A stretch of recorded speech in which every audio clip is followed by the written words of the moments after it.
पिछले 48 घंटे से आपको लगातार लाइव अपडेट मैं दे रहा हूं और मेरी टीम लगातार मेहनत कर रही है और हर खबर हमने सटीक दी है और वक्त पर दी है। हमने, आपको याद होगा, मैंने आपसे कहा था कि इजराइल का प्रधानमंत्री नेतन्याहू ईरान पर जब हमला हुआ तब से ही वो हवा में है, अपने डूम्स जहाज के अंदर बैठा हुआ है। आपको जो नेतन्याहू की वीडियोस नजर आ रही है ना, कि वो एक कमरे में स्टूडियो में खड़ा होकर बयान, भाई डूम्स जहाज ऐसा होता है कि वहां न्यूज रूम, पत्रकार, परमाणु की मिसाइलों की बटनें, तमाम एक्सेस होता है, इसीलिए उसको डूम्स जहाज कहा जाता है। डूम्स डे जहाज का इस्तेमाल बड़े बड़े देश दूसरे देशों पर हमला करने के लिए करते हैं और इसलिए वो जहाज उड़ता रहता है कि अगर पलटवार हो, दुश्मन पलटवार करे तो हम अपने मुल्क में हो ही ना। तो ईरान के सुप्रीम लीडर पर हमला करने से पहले ही इजराइल का डूम्स डे जहाज नेतन्याहू को लेकर हवा में था और तब से अब तक नेतन्याहू का जहाज जमीन पे नहीं आया था। याद रखिएगा, सबसे पहले बताया था मैंने, अब फिर बता रहा हूं कि नेतन्याहू जब कंफर्म कर रहा है और जब ट्रंप ने कंफर्म कर दिया कि सुप्रीम लीडर खामनाई को कत्ल कर दिया, तो उसके बाद नेतन्याहू को पता है कि अब क्या हो सकता है। जिस तरह से ईरान अरबों को पीट रहा है, जुल्फकार की तरह ईरान की मिसाइलें अरब पर गिर रही हैं, तो अब नेतन्याहू को पता है कि कुछ भी हो सकता है। तो अब नेतन्याहू भाग गया है। नेतन्याहू का डूम्स डे जहाज जर्मनी में उतरा है। जी हां, रिपोर्ट आपकी स्क्रीन पर, जर्मनी में आप देख लीजिए, जर्मनी में उतरा है। ईरान के सुप्रीम लीडर को कत्ल करने का ऐलान करने के बाद नेतन्याहू इजराइल नहीं गया, जर्मनी जाकर उतरा है। ईरान की कई सारी मिसाइलें अभी भी तेल अवीव में गिरी हैं, तो तेल अवीव का एक मंजर देख लीजिए।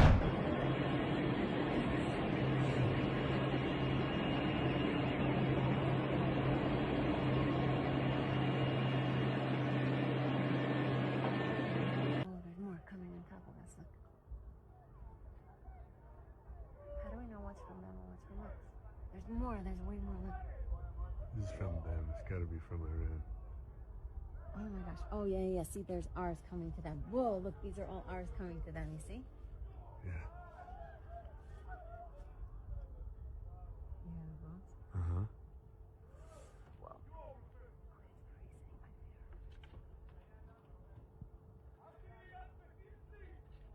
There's more behind them. Ega.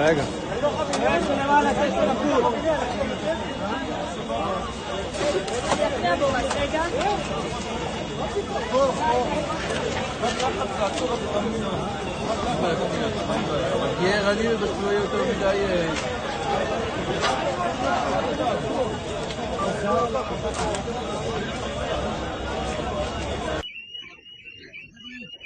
פה בסוקולוב חולון, פגיעה ישירה, אוטובוס שלם עולה באש, אוטובוס שלם עולה באש, מכוניות, אנשים, אני לא מאמין, 10 מטר מאיתנו יש פה אוטובוס עולה באש. हजरात, कहा जा रहा है कि इन हमलों में इजराइल का एक नागरिक मारा गया और घायल तो कई सारे लोग हुए हैं। इजराइल अपने तमाम इन नुकसानों की तस्वीर छुपा रहा है, लेकिन आप रजाग्राफी देख रहे हैं। कहीं ना कहीं से निकाल के तो मैं आपको दिखाता रहूंगा। चैनल को सब्सक्राइब कर लीजिएगा ताकि आपको इसी तरह से अपडेट मिलते रहे। हजरात, ईरान के करीब से, मतलब इतना भी करीब नहीं, लेकिन फिर भी ईरान अंतरिक्ष के छोर तक मिसाइल दाग रहा है। उसके बाद ईरान की मिसाइलें जा रही हैं, तो पास से गुजरते हुए आसमान में जहाज जो है उसकी खिड़की से वीडियो बनाया गया है, जिसमें ईरान की मिसाइलें आसमान को चूमती नजर आ रही हैं।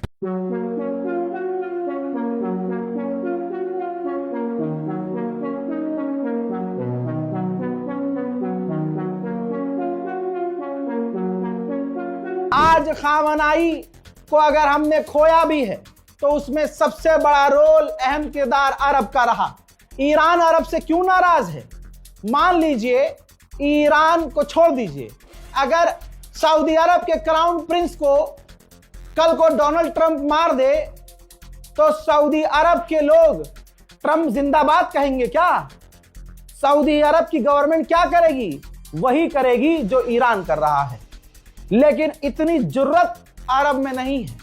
मेरे दोस्तों, बताना यह जरूरी है कि दुबई में एक 7 स्टार बुर्ज अल अरब नाम का 7 स्टार होटल है। ये देखिए, ईरान ने ड्रोन हमला किया और उसकी मेन बिल्डिंग पर, जी हां, जिसकी कई इमारत में जाकर ईरान की मिसाइल टकराई और ड्रोन टकराए और खौफनाक तरीके से आग लग गई। मेरे दोस्तों, ईरान जो हमला कर रहा है वो आप देख रहे हैं, और ईरान ने कहा कि हमने अमेरिकी और इजरायली कई ऑफिशियल्स को कत्ल किया है, सोल्जर्स को। तो आपके सामने ये रिपोर्ट लगा रहा हूं, अमेरिका के यूएस सेंटोम ने ये जानकारी दी है कि हमारा कोई भी व्यक्ति मारा नहीं गया है, हम बिल्कुल सेफ हैं। और आगे ये भी बताया है कि जो हमला अमेरिका के ऊपर या हमारे ऊपर ईरान ने किया है उससे नुकसान मिनिमम हुआ है। अब आप अपने दिमाग इस्तेमाल कीजिए, जहां इस्तेमाल करना होता है वहां नहीं करते हैं। भाई, नुकसान तो मैं खुद दिखा रहा हूं कि अमेरिका के बेस पर लगातार मिसाइलें गिर रही हैं। जरा सा 20 रुपए वाला पटाखा अगर बम फोड़ दिया जाए तो वो जमीन काली पड़ जाती है, और ईरान की इतनी खतरनाक मिसाइलें गिर रही हैं, अमेरिका कह रहा है हमारा कोई नुकसान नहीं हो रहा है। बहुत बढ़िया। इसके बाद ईरान ने कहा कि हमने सऊदी अरब के अंदर प्रिंस सुल्तान अमेरिका का जो बेस है, हमने उसको निशाना बनाया। जब फिलिस्तीन के ऊपर से ईरान की मिसाइलें गुजर रही थीं, तो फिलिस्तीनी जो 2.5 साल से सिर्फ रो रहे थे, ईरान की मिसाइलों को देखकर सलाम करके खुशियां मना रहे हैं।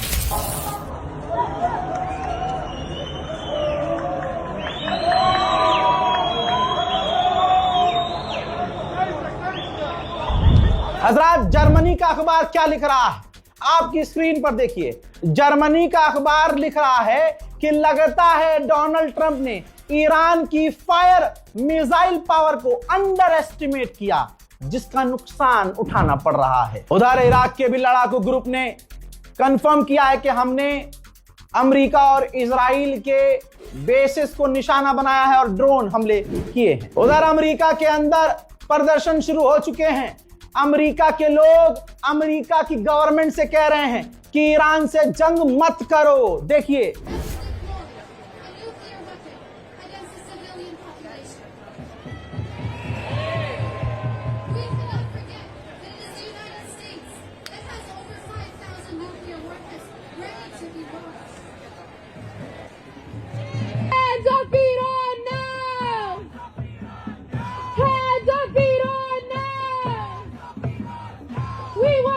You say how?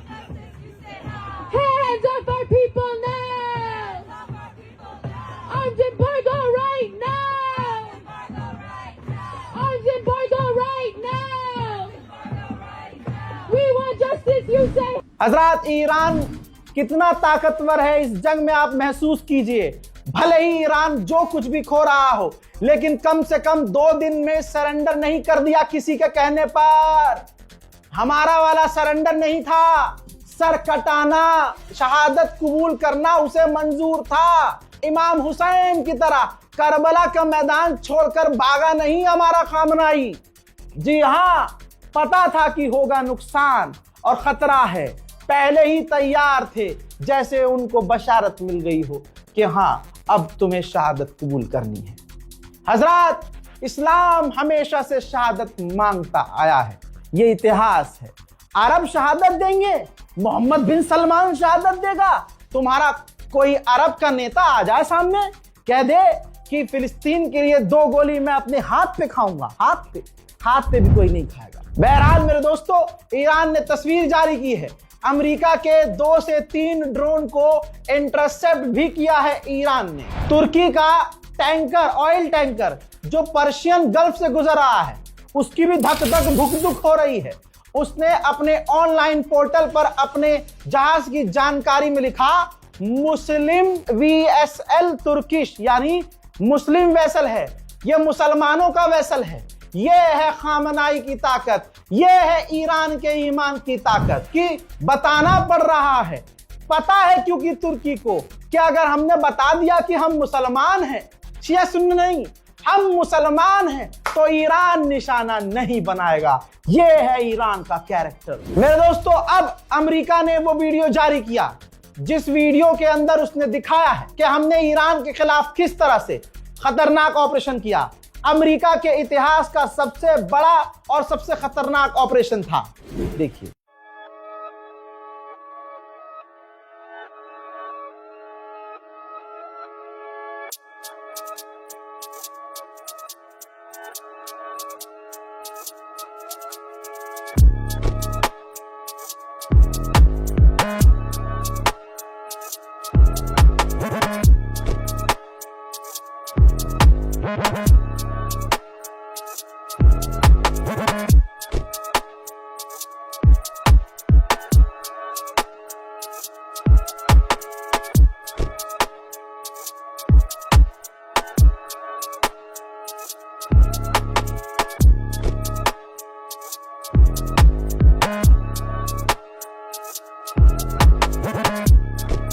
इसके अलावा अमेरिका ने ऐलान किया कि हमने पहली बार अपना सुपरसोनिक ड्रोन ईरान के खिलाफ इस्तेमाल किया। यही तो कमाल है।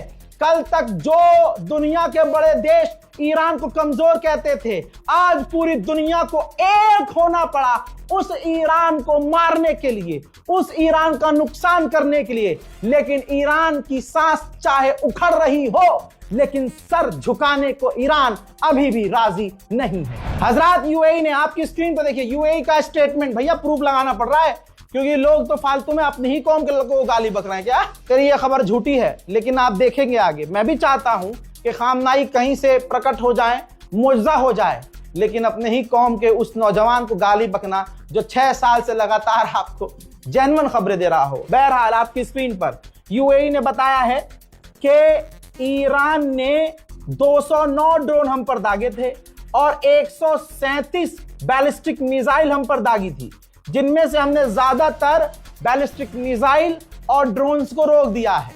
लेकिन मेरा यहां पर कहना यही है कि 48 घंटे से दिखा रहा हूं कि यूएई के बड़े बड़े होटल और बिल्डिंग और अमेरिका के बेस पर दन दना दन दन ईरान की मिसाइलें गिर रही हैं। मान लीजिए 200 मिसाइल दागी और अगर 5 मिसाइलें ईरान की गिर भी गई, तो 5 मिसाइलों के गिरने से जो तबाही दुबई में मची है, आहा, समझ सकते हैं ईरान की पावर।